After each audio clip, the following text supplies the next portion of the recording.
Equipment purchase કરવા ઉપર પણ તમને સબસિડી મળે છે અને આ સર્વિસ પ્રોવાઈડ કરવા માટે જો તમે ઓફિસનું સેટઅપ નવી ઓફિસ બનાવવા માટેની ટર્મ લોન લો છો એનું સેટઅપ કરો છો એના ઉપર સબસિડી મળે છે તમને પણ મળે તમે નવી ઓફિસ સ્ટાર્ટ કરવા માટેની વ્યવસ્થા ઊભી કરો છો ટર્મ લોન લ્યો છો ઓફિસ પરચેસ કરવા માટે એની અંદર ફર્નિચર ફિક્સર બનાવો છો કોમ્પ્યુટર સેટઅપ નાખો છો તો આના માટેની ટર્મ લોન લીધેલી હોય એના ઉપર કેપિટલ સબસિડી મળે છે ઇન્ટરેસ્ટ સબસિડી મળે છે ઘણી બધી સબસિડી છે એમાં તો તમારી હોટલનું બજેટ છે કન્સ્ટ્રક્શન કોસ્ટ અને બધું જ લોક એન્ડ કી કરતાં 10 કરોડ જેવું થાય છે તો 7 કરોડથી 7.5 કરોડ જેવું ફંડિંગ બેંક આપતી હોય છે ઘણી વખત લોકો એવું માની લેતા હોય છે કે નીતિ નિયમો સમજ્યા પહેલાં જ એને અઘરા છે એવું સમજી લેતા હોય છે અને એનું પેપર વર્ક અઘરું છે એવું સમજતી હોય છે ખૂબ જ સરળ પ્રક્રિયા છે સબસિડી મેળવવા માટેની કઈ પ્રકારની અને કેટલી સબસિડી સરકાર અત્યારે આ ક્ષેત્ર સાથે જોડાયેલા લોકોને આપે છે એની વાત કરો. નમસ્કાર મિત્રો, વાત ગુજરાતીમાં આપનું સ્વાગત છે. વાત ગુજરાતી તમારા માટે એક વિશેષ રજૂઆત લઈને આવ્યું છે, કામની વાત, એટલે કે તમારા કામની વાત. તમે વ્યવસાય કરો છો, કોઈ પણ બિઝનેસ સાથે જોડાયેલા છો, પણ તમારા ક્ષેત્રમાં શું સબસિડી મળે છે, સરકાર કેટલી સહાય કરે છે એના વિશે કદાચ અજાણ હશો અને ખબર હશે તો પણ થોડા લોકોને. તો વાત ગુજરાતી એક વિશેષ રજૂઆત સાથે એક વિશેષ એપિસોડ સાથે આવ્યું છે કે જેની અંદર આ વખતે પ્રથમ એપિસોડમાં આપણે વાત કરીશું પ્રવાસન ક્ષેત્રની, ટુરિઝમ ઇન્ડસ્ટ્રીની, કે જેની અંદર તમને કેટલા લાભ મળે છે, તમે એનો વ્યવસાય શરૂ કરવા માંગો છો તો કેટલી સહાયતા સરકાર દ્વારા કરવામાં આવે છે. તો એના માટેના ઇન્ડસ્ટ્રીના એક્સપર્ટ અને સબસિડી એક્સપર્ટ્સ રાજેશભાઈ સવાનિયા આપણી સાથે છે. તો આવો એમની સાથે વાત કરીએ વાત ગુજરાતી પર. તો આપણી સાથે છે રાજેશભાઈ સવાનિયા કે જેઓ સબસિડી એક્સપર્ટ છે અને પ્રોજેક્ટ ફાઇનાન્સના પણ એક્સપર્ટ છે. તો આજે ટુરિઝમ ક્ષેત્રની, પ્રવાસન ક્ષેત્રની વાત કરવી છે આપણે. તો ઘણી બધી હોટલો રાજેશભાઈ, નાની હોમસ્ટેથી લઈ અને ગુજરાત અત્યારે હરણફાળ ભરી રહ્યું છે પ્રવાસન ક્ષેત્રમાં, ત્યારે નાના હોમસ્ટેથી લઈને મોટી 5 સ્ટાર હોટલ ને રિસોર્ટ બની રહ્યા છે. તો આ ક્ષેત્રમાં પણ સબસિડી મળે છે, આમાં પણ સરકાર મદદરૂપ થાય છે. તો આના વિશે લોકોને નથી ખબર હોતી. તો આ વિશે આપ શું કહેશો અને આ વિષયની અંદર જો ઊંડાણપૂર્વક માહિતી મેળવવી હોય તો એની રૂપરેખા શું હોય? ચોક્કસપણે, કારણ કે ગુજરાત છે એ કુદરતી દ્રશ્યોથી ભરપૂર સ્થળો, ઐતિહાસિક અને કલ્ચરનું હેરિટેજ છે આપણી પાસે, ખૂબ જ વિશાળ દરિયો છે આપણી પાસે, જંગલો છે, અભયારણ્યો છે, ગિરનાર જેવો ગિરનાર છે આપણી પાસે અને ગુજરાતનું આભૂષણ એવા આપણા એશિયાટિક લાયન, એશિયાટિક સિંહનું ઘર એટલે આપણું ગીર ફોરેસ્ટ છે. આના સિવાય વિશ્વનું સૌથી ઊંચું પ્રતિમા એટલે આપણી સરદાર વલ્લભભાઈ પટેલની પ્રતિમા કેવડિયા છે. એના સિવાય વાત કરીએ આપણે તો આસ્થાના આપણા પ્રતિક એવા દ્વારકા, સોમનાથ, પાવાગઢ છે, સિદ્ધપુર પાટણ છે, એવા ઘણા બધા એટ્રેક્શનના સ્થળ છે. જે કહેવાય કે સૌથી જૂનું બંદર તરીકે આપણું જે કહેવાય ઐતિહાસિક સ્થળ છે એ લોથલ છે. તો આ પણ હેરિટેજ સાઇટ છે. એટલે ઘણું બધું ગુજરાત પાસે છે જે ટુરિઝમને ડેવલપ કરી શકે છે અને ટુરિઝમમાં જે લોકો આવતા હોય છે, ટુરિસ્ટ આવતા હોય છે, સ્ટેટ લેવલના હોય કે આઉટસ્ટેટ લેવલના હોય કે ફોરેન ટુરિસ્ટ છે, એમને એટ્રેક્ટ કરી શકાય એવા ઘણા બધા સ્થળ અને ઘણી બધી બાબતો ગુજરાત પાસે છે. ત્યારે ગુજરાત સરકાર છે એ ખાસ કરીને આ ટુરિઝમ સેક્ટર ડેવલપ થાય, ટુરિઝમ સેક્ટરની અંદર વધુમાં વધુ ઇન્વેસ્ટમેન્ટ આવે, વધુમાં વધુ લોકોને એમાં રોજગારી મળે અને એના માટે ખૂબ પ્રયાસ કરી રહી છે. આ અંતર્ગત જે તમે સબસિડીની વાત કરી ખાસ કરીને ટુરિઝમ સેક્ટરને, તો એના માટે ગુજરાત સરકારે ટુરિઝમ પોલિસી 2021-25 જે છે એ લોન્ચ કરેલી છે. આ પોલિસી અંતર્ગત વિવિધ ટુરિઝમ યુનિટો અને જે ટુરિઝમ સેક્ટરની અંદર અલગ અલગ પ્રકારની સર્વિસ પ્રોવાઈડ કરતા હોય એવા સર્વિસ પ્રોવાઈડરોને ખૂબ સબસિડી, ઘણી બધી સબસિડીઓ આપવામાં આવે છે. અને આ સબસિડી વિશે આપણે આજના આપણા એપિસોડની અંદર તમારા કામની વાતમાં આપણે ડિટેલમાં વાત કરીશું. તો આને રિલેટેડ તમને કાંઈ પણ પ્રશ્ન હોય તેનો હું જવાબ આપીશ. રાજેશભાઈ, સીધો સવાલ, સિમ્પલ સવાલ મને એવો થાય કે એક યુવા તરીકે કોઈ દર્શક મિત્રમાં આપણી સાથે જોડાયેલો છે અથવા તો મારે કંઈક ટુરિઝમ ક્ષેત્રમાં ઇન્ડસ્ટ્રી સાથે જોડાઈ અને મારું સ્ટાર્ટઅપ કરવું છે, મારે નવી શરૂઆત કરવી છે, તો આમાં સરકાર કઈ રીતે મદદરૂપ થઈ શકે અને હું આ સબસિડીનો કઈ રીતે લાભ લઈ શકું? ધીરજભાઈ, ખાસ કરીને ટુરિઝમ સેક્ટરની અંદર તમારી પાસે 2 ઓપ્શન છે. એક તો તમે ટુરિઝમ યુનિટ નવું ડેવલપ કરી શકો છો અથવા તો as a tourism service provider તમે આવી શકો. ટુરિઝમ યુનિટ એટલે શું એ તમને સમજાવું. તમે ગુજરાતના કોઈ પણ ખૂણામાં તમે હોટલ, રિસોર્ટ કે વેલનેસ રિસોર્ટ છે, અપાર્ટમેન્ટ હોટલ છે, ટેન્ટેડ એકોમોડેશન છે, કન્ટેનર એકોમોડેશન છે, વેસાઇડ એમ્યુનિટીઝ છે, મોટેલ છે, કન્વેન્શન સેન્ટર છે, અથવા તો થીમ પાર્ક કે ઇન્ટિગ્રેટેડ ડેસ્ટિનેશન થીમ પાર્ક બનાવી શકો. તમે કોઈ ટુરિઝમની ટ્રેનિંગ આપી શકાય એના માટે હોસ્પિટાલિટી ટ્રેનિંગ સેન્ટર બનાવી શકો. તો આવી ઘણી બધી પ્રકારે તમે એક ટુરિઝમ યુનિટ બનાવી શકો, એમાં ઇન્વેસ્ટમેન્ટ કરી શકો અને એ ઇન્વેસ્ટમેન્ટ ઉપર ગુજરાત સરકાર તમને અલગ અલગ પ્રકારની ઘણી બધી સબસિડી આપતી હોય છે. એ ડિપેન્ડ કરતી હોય કે તમે હોટલ રિસોર્ટ બનાવો છો તો એમાં એના ટર્મ્સ કન્ડિશન ને એની ગાઈડલાઇન સમજવી પડે. એના ઉપર પણ ડિટેલમાં જશું તો એના ઉપર સબસિડી મળતી હોય છે. સેમ વે જો તમારે આવડું મોટું ઇન્વેસ્ટમેન્ટ નથી કરવું અને તમે ટુરિઝમ સર્વિસ પ્રોવાઈડર તરીકે આવો છો તો તમે ટૂર ઓપરેટર તરીકે, ટ્રાવેલ એજન્ટ તરીકે, travel related transport services provider તરીકે તમે આવો છો, એડવેન્ચર ટૂર ઓપરેટર તરીકે તમે આવો છો, તમે કહેવાય ને કે જે રિવર ક્રૂઝ છે એ પરચેસ કરો ને એ ટાઈપની activity, river cruise service provide કરો, તમે કારાવેન છે, કમ્પેનિંગ વેન આવે છે, આ ટાઈપની એક્ટિવિટી તમે કરી શકો, બોટ તમે પરચેસ કરી શકો અને બોટની અંદર કહેવાય ને કે એક રૂમ હોય, 2-3 લોકો સ્ટે કરી શકે એ ટાઈપનું સેટઅપ ઊભું કરીને બોટ હાઉસ બનાવો. તો આ ટાઈપની તમે જો સર્વિસ પ્રોવાઈડ કરો છો, ઈ વ્હીકલ લઈ શકો. જેમ કે સોમનાથ જેવા, દ્વારકા જેવા કોઈ સ્થળ છે ત્યાં તમે ઈ વ્હીકલ લઈને ટ્રાન્સપોર્ટેશન સર્વિસ પ્રોવાઈડ કરો છો તો આ બધા ઉપર તમને આ ઇક્વિપમેન્ટ પરચેસ કરવા ઉપર પણ તમને સબસિડી મળે છે. અને આ સર્વિસ પ્રોવાઈડ કરવા માટે જો તમે ઓફિસનું સેટઅપ, નવી ઓફિસ બનાવવા માટેની ટર્મ લોન લો છો, એનું સેટઅપ કરો છો, એના ઉપર સબસિડી મળે છે તમને. મતલબ હોટલ ને રિસોર્ટ કે એવું કંઈ બનાવવું હોય એમાં તો મળે જ છે, પણ એની સાથે જોડાયેલા જેટલા બીજા વ્યવસાયો છે, મતલબ એટલે મારે ટૂર્સ એન્ડ ટ્રાવેલ્સનું શરૂ કરવું હોય સપોઝ, તો એની અંદર પણ મને એમાં પણ ચોક્કસપણે મળે. તમે નવી ઓફિસ સ્ટાર્ટ કરવા માટેની વ્યવસ્થા ઊભી કરો છો, ટર્મ લોન લ્યો છો ઓફિસ પરચેસ કરવા માટે, એની અંદર ફર્નિચર ફિક્સર બનાવો છો, કોમ્પ્યુટર સેટઅપ નાખો છો, તો આના માટેની ટર્મ લોન લીધેલી હોય એના ઉપર કેપિટલ સબસિડી મળે છે, ઇન્ટરેસ્ટ સબસિડી મળે છે, ઘણી બધી સબસિડી છે એમાં. રાજેશભાઈ, સબસિડી મળે છે એ વાત થઈ. હવે સપોઝ મારી પાસે અત્યારે આપણા જે ગુજરાતના જે ડેવલપિંગ ટુરિસ્ટ પ્લેસ છે, ગીર છે કે સોમનાથ છે કે પછી દ્વારકા છે, તો ત્યાં મારી પાસે જમીન પડી છે પણ મારી પાસે પૈસા નથી. જમીન છે મારી પાસે, પ્લોટ છે મારી પાસે, જ્યાં કાંઈક નવું ડેવલપ થઈ શકે આ પ્રવાસન સ્થળો ઉપર, તો એમાં એ સિચ્યુએશનમાં શું થાય કે મારી પાસે જમીન છે, પૈસા નથી? ખૂબ અગત્યનો પ્રશ્ન પૂછ્યો તમે. ઘણી વખત આવા પ્રશ્નો આવતા હોય છે. ખાસ કરીને હું ત્યારે એડવાઇઝ એ કરતો હોય છે કે તમને તમારે એક સરસ મજાનો પ્રોજેક્ટ રિપોર્ટ બનાવવો પડે. જે તે સ્થળ ઉપર તમે જ્યાં આ હોટલ કે રિસોર્ટ બનાવવાનું વિચારી રહ્યા છો અથવા તો કોઈ પણ ટુરિઝમ યુનિટ બનાવવાનું વિચારી રહ્યા છો, તો આ ટુરિઝમ યુનિટની વાયબિલિટી નક્કી કરવી પડતી હોય છે કે અહીંયા યુનિટ કર્યા પછી અહીંયા ચાલશે કે નહીં ચાલે. માની લો કે તમે 100 રૂમની હોટલ બનાવો છો તો 60-70% ઓક્યુપાઈડ રહેશે, 60-70% રૂમ આપણા જે છે જશે કે નહીં જાય. આ બધું સિમ્પલ તમારે થોડું પ્રોજેક્ટ રિપોર્ટ બનાવી એક ફાઇલ તૈયાર કરીને આપણે કોઈ પણ નેશનલાઇઝ બેંક કે રાષ્ટ્રીયકૃત બેંક હોય, પ્રાઇવેટ બેંક છે, NBFC સિવાયની કોઈ પણ બેંકમાં આપણે આ ફાઇલ આપીએ તો એ લોકો આના ઉપર ફંડિંગ 75% જેવું ફંડિંગ આપતા હોય છે. માની લો કે તમારી હોટલનું બજેટ છે, કન્સ્ટ્રક્શન કોસ્ટ અને બધું જ લોક એન્ડ કી કરતાં 10 કરોડ જેવું થાય છે, તો 7 કરોડથી 7.5 કરોડ જેવું ફંડિંગ બેંક આપતી હોય છે સામાન્ય કેસની અંદર. પછી ડિટેલમાં તમારા બધાના જે કોઈ એમાં ઇન્વેસ્ટર છે, પાર્ટનર છે, પ્રોપરાઇટર છે, એમના ડિટેલ ફાઇનાન્શિયલ જોયા પછી નક્કી થતું હોય છે. પરંતુ આવું આપણે સીધી રીતે કહી શકીએ કે 75% સુધીનું ફંડિંગ બેંક આપી દે. અને આ રીતે કંઈક નવું ડેવલપ કરતા હોય તો આમાં સબસિડીના ચાન્સીસ સરકાર તરફથી? હા, એટલે મેં જેમ હમણાં તમને વાત કરી કે ભાઈ આવું ટુરિઝમ યુનિટ બનાવો છો તો હોટેલ અને રિસોર્ટ બનાવો ને તો મેં એક કન્ડિશન છે ગુજરાત સરકારની કે તમે પ્રાયોરિટી એરિયામાં બનાવવાની. પ્રાયોરિટી એરિયા એટલે કે ગુજરાતના દરેક જિલ્લામાં તમે હોટલ બનાવો તો સબસિડી નથી મળતી. એનું એક લિસ્ટ છે જે મારી વેબસાઇટ ઉપર ને બધી જગ્યાએ તમને મળી જશે.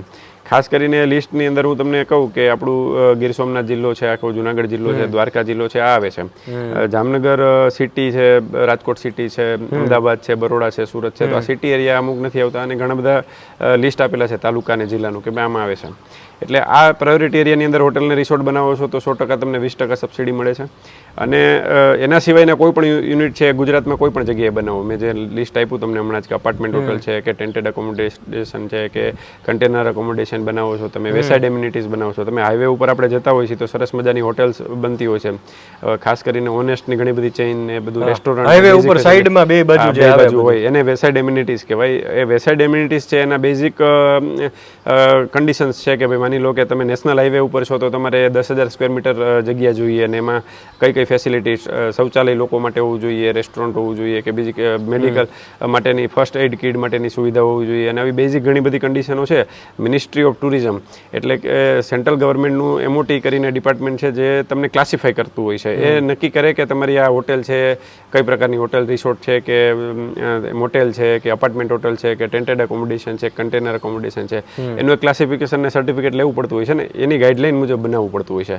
આ જો એની ગાઈડલાઇન મુજબ આપણે બનાવી છે કોઈ પણ ટુરિઝમ યુનિટ, આ ટુરિઝમ યુનિટ ઉપર તમને હોટેલ અને રિસોર્ટમાં 20% મળે છે અને એના સિવાયના દરેક ટુરિઝમ યુનિટને 15% કેપિટલ સબસિડી મળતી હોય છે. અચ્છા, હવે આ મળે છે સબસિડી, આ રીતે મદદરૂપ થાય છે આપણને સરકાર, બરાબર છે, પણ આનું જે પેપર વર્ક છે કે આનું જે પેપર વર્ક કરવું પડે, પ્રોજેક્ટ બનાવવો પડે, તો આ બધું પેપર વર્કની એની પ્રોસેસ કઈ રીતની, એટલે એમાં શું હોય છે? સામાન્ય રીતે જ્યારે સરકાર કોઈ એક યોજના અંતર્ગત કોઈ પણ વર્ગને, એટલે કે અત્યારે ટુરિઝમ ક્ષેત્રની વાત કરીએ તો ટુરિઝમ ક્ષેત્રને લાભ આપવા માંગે છે ત્યારે એના નીતિ નિયમો તો બનાવેલા હોય અને એ સમજવા જરૂરી છે. ઘણી વખત લોકો એવું માની લેતા હોય છે કે નીતિ નિયમો સમજ્યા પહેલાં જ એને અઘરા છે એવું સમજી લેતા હોય છે અને એનું પેપર વર્ક અઘરું છે એવું સમજતી હોય છે. તમને જણાવતા આનંદ થાય છે કે અત્યારે ટુરિઝમ જે ડિપાર્ટમેન્ટ છે એમની એપ્લિકેશન હવે ઓનલાઈન થઈ ગઈ છે અને ઓનલાઈન એપ્લિકેશન થાય છે. તમે જે પ્રોજેક્ટ લઈ આવી રહ્યા છો તમે એને રજીસ્ટર કરી શકો છો ટુરિઝમ સાથે અને એક રજીસ્ટ્રેશન સર્ટિફિકેટ મળતું હોય છે અને સાથે સાથે તમારી બધી જ એપ્લિકેશનો સબસિડીની ઓનલાઈન થતી હોય છે અને ખૂબ જ સરળ પ્રક્રિયા છે સબસિડી મેળવવા માટેની. પરંતુ હા, ખાસ વાત એ છે કે તમારે એની ગાઈડલાઇનને સમજવી પડે. એ ગાઈડલાઇન મુજબ, અને મેં જે હમણાં જ વાત કરી એ મોટીની ગાઈડલાઇન હોય છે, તમારી જે ટુરિઝમ યુનિટ છે એને ક્લાસિફાઈ કરવા માટેની જે વાત છે એ ક્લાસિફિકેશન મુજબની તમે પ્રોપર્ટી ડેવલપ કરો છો, પહેલેથી જ આખો પ્રોજેક્ટને સમજીને ચાલો છો તો તમને 100% સરળતાથી સબસિડી મળી જતી હોય છે. અને ખાસ કરીને આ જે ટુરિઝમ પોલિસીની વાત કરીએ આપણે, ટુરિઝમ પોલિસી 21-25 એનો એક પીરિયડ હોય છે કે 1 જાન્યુઆરી 2021 થી 31 ડિસેમ્બર 2025 સુધીમાં તમારો આ યુનિટ છે એ રનિંગ થઈ જવું જોઈએ, પાર્શિયલી કે ફૂલી, એટલે કે તમે હોટેલ સ્ટાર્ટ થઈ જવી જોઈએ તમારી. તો ઘણી વખત લોકો શું કરતા હોય છે, એને ખબર હોય કે પોલિસી છે, આવી કંઈક સબસિડી મળે છે, લોકોના મોઢે વાત સાંભળેલી હોય, એક્સપર્ટના મોઢે સાંભળેલી ના હોય, ક્યાંકથી જોયું હોય. હવે એના આધારે એ લોકો ડિસિઝન લઈ લે અને પછી જ્યારે એમનું પ્રોજેક્ટ પૂરો થાય ને જાણવા મળે ત્યારે ખબર પડે કે પોલિસી બંધ થઈ ગઈ છે તો એમને એવું લાગે કે ચીટ થયા છીએ અમે. પણ ખરેખર એમાં સરકારનો વાંક નથી. સરકાર દર 5 વર્ષ માટે આવી સબસિડી આપતી હોય છે, પણ આપણે એને શરૂઆતથી જ સમજીને એના મુજબનું પ્લાનિંગ કરવું જોઈએ.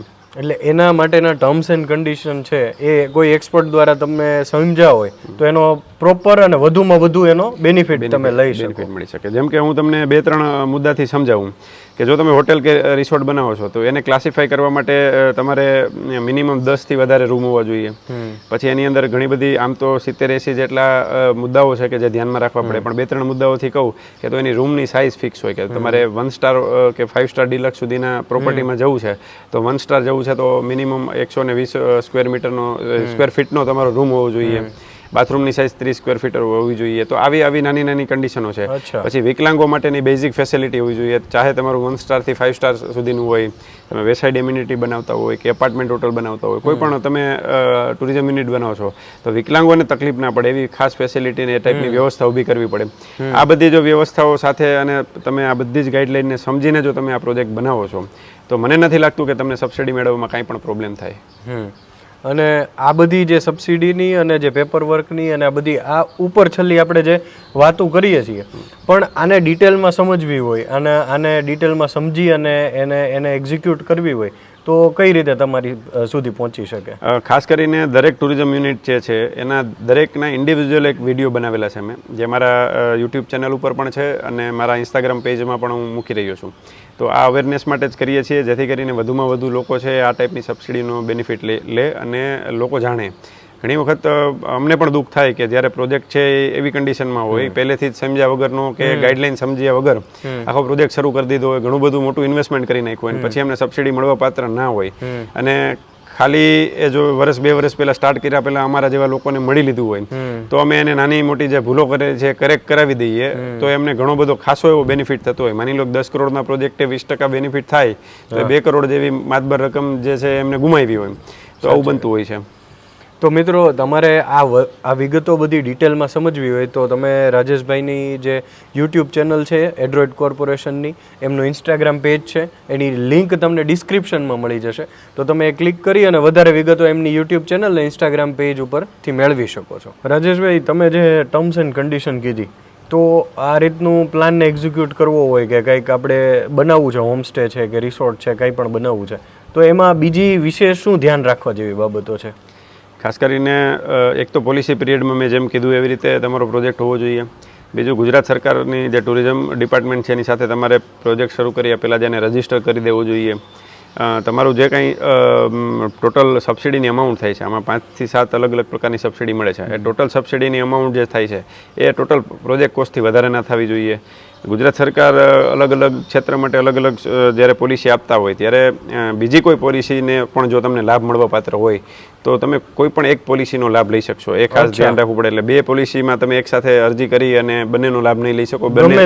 કોઈ પણ એક જગ્યાએ લાભ લઈ શકશો તમે. આના સિવાય હોટલ અને રિસોર્ટની અંદર ખાસ એક કન્ડિશન જે છે સમજવી પડે કે આપણે જોયું છે કે શોપિંગ મોલ હોય છે કે કોમર્શિયલ કોમ્પ્લેક્સ હોય છે એમાં અલગ અલગ ફ્લોર ઉપર હોટેલ બનાવી નાખેલી હોય. તો આ ટાઈપનો પ્રોજેક્ટ છે આ પોલિસી અંતર્ગત માન્ય નથી હોતો. તમારો જે હોટેલ રિસોર્ટનો કે ટુરિઝમ યુનિટ છે એ સંલગ્ન ખાલી ટુરિઝમ યુનિટ જ હોવું જોઈએ એ ટાઈપનો પ્રોજેક્ટ હોવો જોઈએ. તો એના ઉપર આપણે સબસિડી મળવાપાત્ર થતી હોય છે. અને જે કાંઈ આપણી જે સબસિડી છે એ તમારો પ્રોજેક્ટ શરૂ થયાના તમારે 6 મહિનાની અંદર અરજી કરી દેવાની હોય છે 180 દિવસની અંદર. એ પ્રોજેક્ટ છે 100 કરોડ સુધીનો હોય તો તમને 31 ડિસેમ્બર 2025 સુધીનો ટાઈમ મળે છે શરૂ કરવા માટેનો. અને શરૂ કર્યાના 6 મહિનાની અંદર સબસિડી તમે અરજી કરી શકો છો. પણ 100 કરોડથી 250 કરોડનો પ્રોજેક્ટ હોય તો 6 મહિના એક્સટેન્શન મળે છે. 250 કરોડથી 500 કરોડનો પ્રોજેક્ટ હોય તો તમને એમાં પણ બીજા 6 મહિના એટલે કે 12 મહિના મળે છે એક્સટેન્શન. અને 500 કરોડથી ઉપરના પ્રોજેક્ટમાં 18 મહિનાનું એક્સટેન્શન મળતું હોય છે. રાજેશભાઈ, પ્રવાસન ક્ષેત્રની આપણે સબસિડીની વાત કરી રહ્યા છીએ. આપણે વિગતવાર પણ વાત કરી, પણ કઈ પ્રકારની અને કેટલી સબસિડી સરકાર અત્યારે આ ક્ષેત્ર સાથે જોડાયેલા લોકોને આપે છે એની વાત કરો. ખાસ કરીને આમાં કેપિટલ સબસિડી હોય છે કે કોસ્ટ ઓફ પ્રોજેક્ટ ઉપર હોટેલ અને રિસોર્ટની અંદર 20% સબસિડી હોય. એના સિવાયના દરેક ટુરિઝમ યુનિટની અંદર 15% કેપિટલ સબસિડી હોય છે. અને હોટેલ અને રિસોર્ટ એટલે 1 કરોડથી ઉપરનું ઇન્વેસ્ટમેન્ટ મિનિમમ જોતું હોય છે. વેસાઇડ એમ્યુનિટીઝ, અપાર્ટમેન્ટ હોટલ અને ટેન્ટેડ એકોમોડેશન, કન્ટેનર એકોમોડેશન છે આની અંદર 50 લાખનું મિનિમમ ઇન્વેસ્ટમેન્ટ જોતું હોય છે. એટલે જે આપણે ઇન્વેસ્ટમેન્ટ કરીએ છીએ એના 20% હોટેલ અને રિસોર્ટમાં અને એના સિવાયના ટુરિઝમ યુનિટમાં 15% મળતી હોય છે. સર્વિસ પ્રોવાઈડર છે એમાં એમને જે હોટલ જે પોતાની ઓફિસ બનાવે છે આ ઓફિસ બનાવવા માટે જે કંઈ ખર્ચ કરે છે ને એના ઉપર એમને 15% જેવી સબસિડી મળતી હોય છે.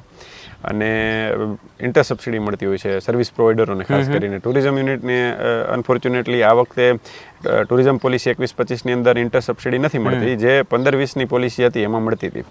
એટલે બહુ મોટો લોસ છે આ વખતની ટુરિઝમ પોલિસીમાં ઇન્ટર સબસિડીનો.